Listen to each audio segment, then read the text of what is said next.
All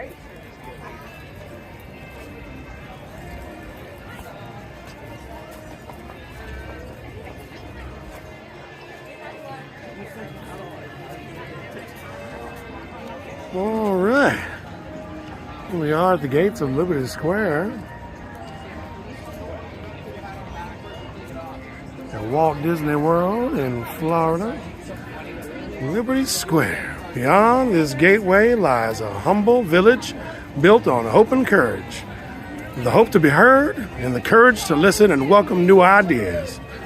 The hope of freedom for all and the courage to fight for it at any cost. May all who step foot here be awakened by the same hope and courageous spirit. Welcome to Liberty Square.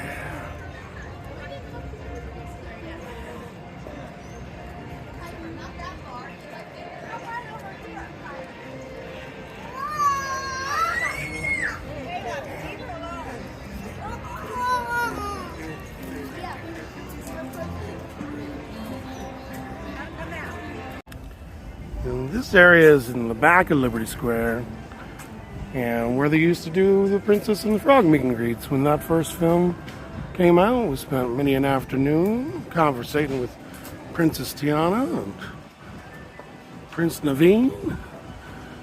We even used to have a Mardi Gras get down that went on the boat, and Dr. Facilier was out there. Yeah. This part of the park is definitely underused. Great place to come and get away from the crowds.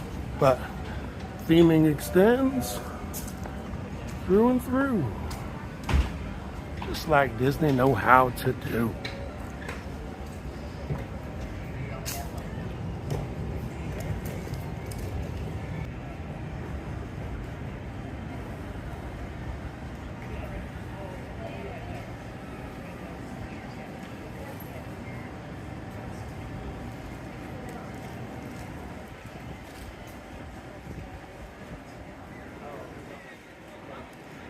Good day, social media lights.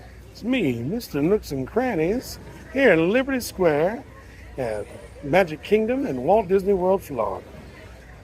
And I'm going to take you a little trip around the Liberty Square area, which is the only Liberty Square in any Disney park ever.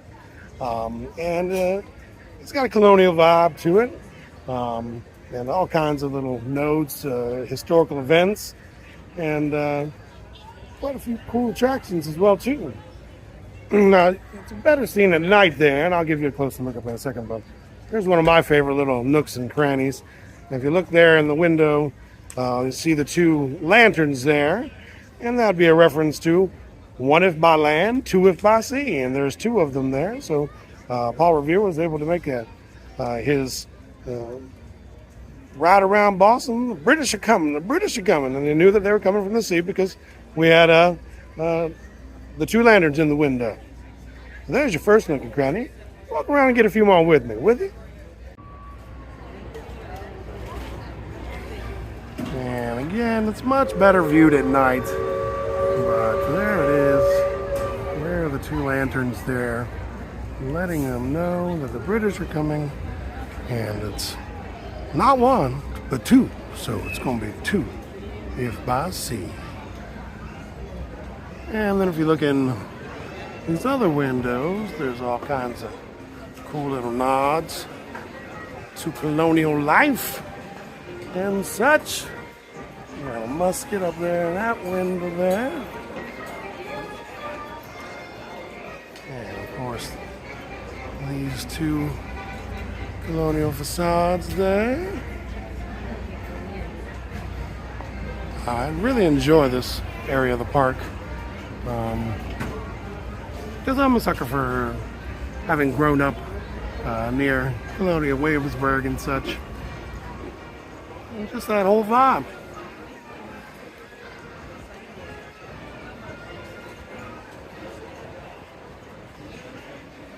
Wonder what her story is.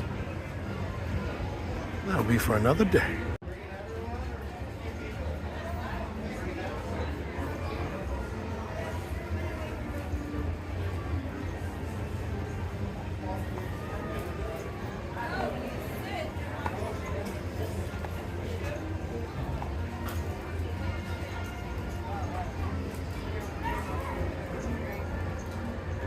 And right at the center of Liberty Square, you got Liberty Square Market. And there's the Liberty Bell and the flags of the 13 original colonies and the Liberty Tree. And this area is, of course, themed to American history, but also to the film Johnny Tremaine, which if you've never seen, you should definitely check it out. I do not believe it's on Disney Plus, but you can still get it on the DVD. It not only has the feature film Johnny Tremaine, but also a full episode of Walt Disney Presents that is primarily hosted by Walt Disney himself. So yeah, check it out. Get your history on. Johnny Tremaine.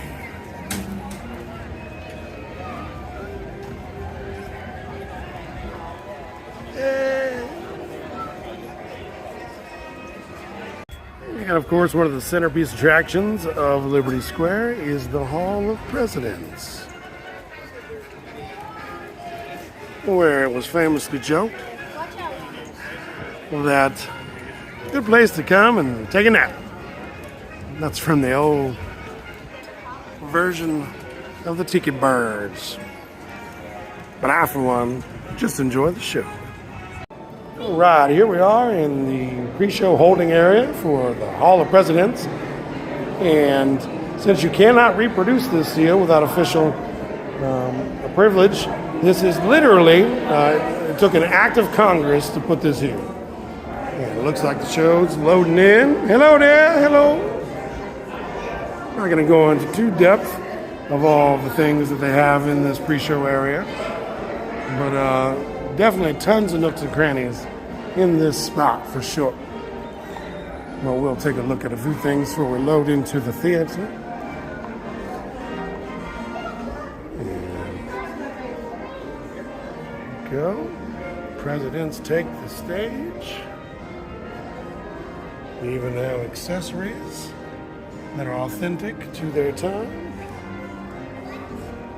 And there's a few sculptures of the process it takes to make the Hall of Presidents. I, Joseph Robinette Biden Jr., do solemnly swear that I will faithfully execute the office of President of the United States, and I will, to the best of my ability, preserve, protect, and defend the Constitution of the United States. So help me God.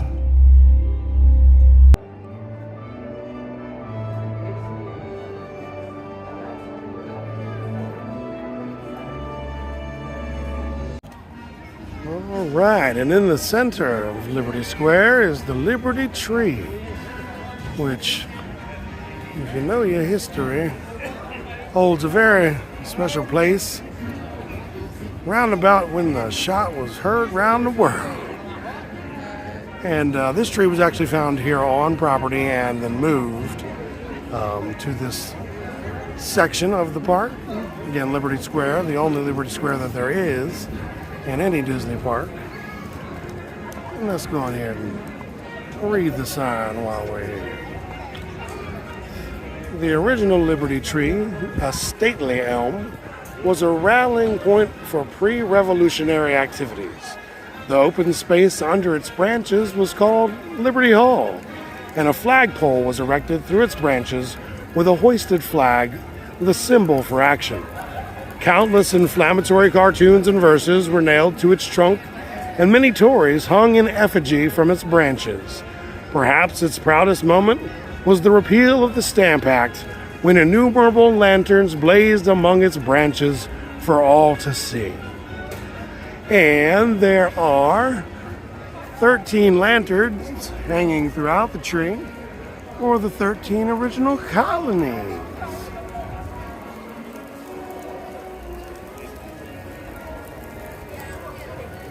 Hello, Bertie.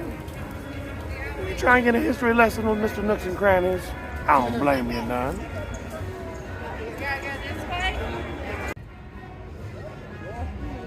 Here is Liberty Square's version of the Liberty Bell. It was cast from the same mold of the original bell and is a second generation of the original bell that hangs in Philadelphia. It was cast for Walt Disney World in 1989.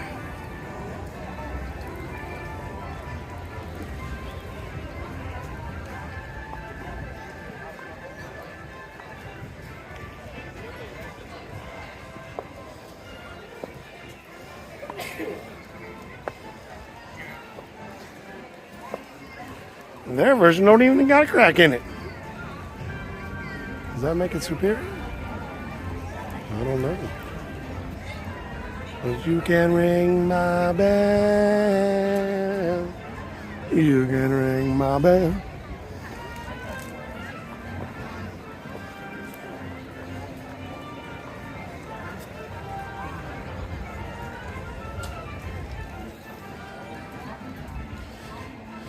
Thus, to proclaim liberty throughout the land, since the dawn of our great republic, the Liberty Bell has been an enduring symbol of American independence and freedom. This replication was truly cast for Liberty Square, using the same mold from whence the original bell was sprung.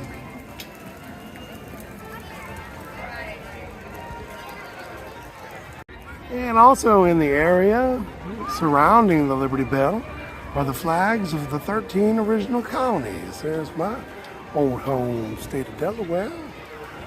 Going around. There's Maryland.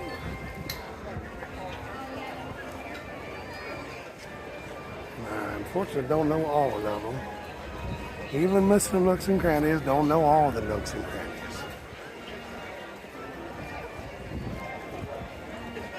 This is the view from the center of Liberty Square by the Liberty Tree and the Liberty Bell.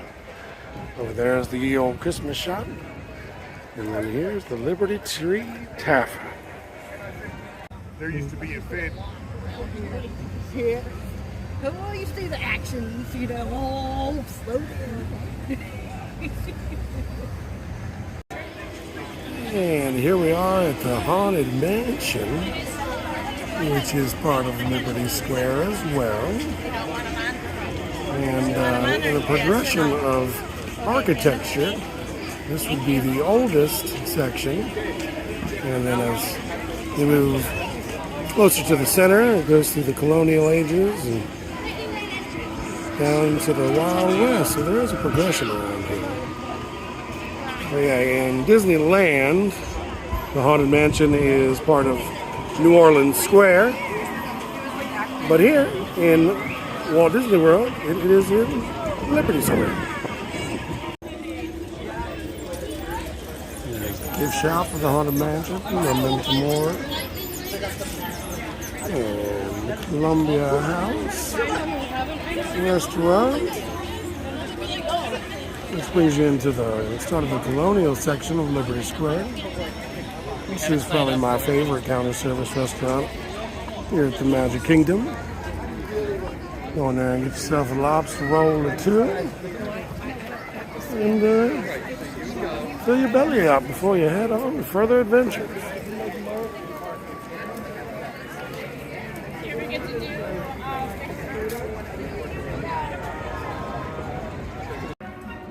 And here is the old Christmas shop, which is now obviously a Christmas store. But when this park first opened, it was an actual antique store where you could come and buy antiques, which I guess that's what people wanted to do back in the 70s here at Disney World. But like I said, as of now, it is a Christmas shop. I'm going to do a walkthrough for you, but let's take a look at this center area real quick. It has the old sleigh and a little seating area. Of course, more colonial architecture. There's Sleepy Hollow refreshments.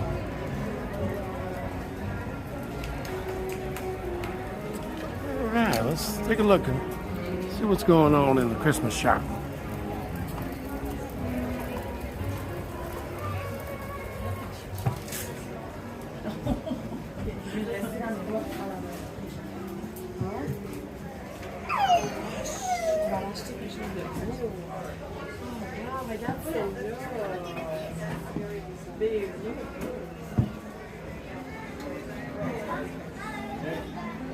Some stocking and such.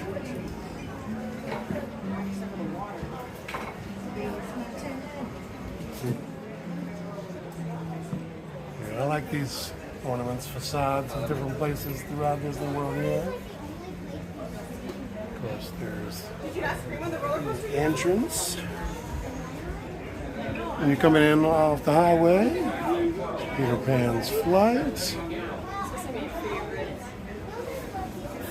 And a Little Mermaid. Pirates of the Caribbean. Very cool. Oh, and Space Mountain show. What's we got here? Some more ride-themed ornaments. Sketchbook collection. There's Pirates. Seven Dwarfs Mine Train. Peter Pan's Flight. Rock and Roller Coaster. Alice in Wonderland, which we do not have here at the Magic Kingdom in Orlando. They do have a dark ride in California. And it's a small world. All kinds of goodies. Yeah, all your Christmas needs coming true here in Liberty Square, through and through. Sassy. So sassy.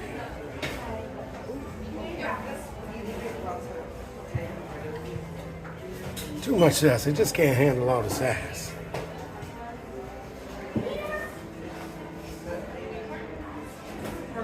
And here's what's left of the 50th collection.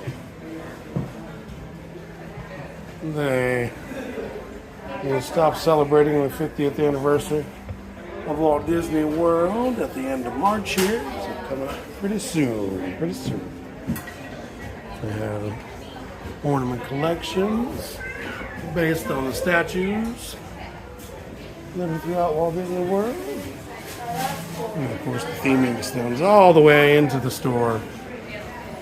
Colonial style Christmas vibe, but moving right from Walt Disney World's 50th to the Disney 100. That's right.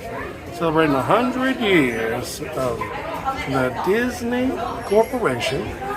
Now, a lot of people that celebrating Steamboat Willie, or even celebrating Oswald the Lucky Rabbit, but no, it's actually the Alice comedies, which came out 100 years ago, and those were Walt's first endeavor with Oob Iwerks, where they placed a young lady into the cartoon, which hadn't been done to that point. They placed cartoons into the real world, but not vice versa. So Walt started innovations on the very first go-round. Yeah, there we are.